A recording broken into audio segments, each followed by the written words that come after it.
Hi everyone, in front of me I've got a LENOVO Tab P12 Pro, and let me share with you how to clear credentials on this device. So first of all, let's enter the settings, and here we have to, in this left section, we have to scroll down to find the security. Let's tap on it, and here we have to scroll down again in this right section to find encryption and credentials. Now let's tap on clear credentials option, which should be at the very bottom, and as you can see, your device will ask you if you really want to remove all the content, so just tap on OK. If you've got any kind of screen lock, so pattern, PIN or password, then enter it in order to confirm the whole step. And as you can see, the credential storage has been erased successfully.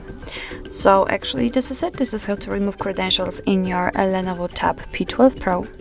Thank you so much for watching. I hope that this video was helpful, and if it was, please hit the subscribe button and leave the thumbs up.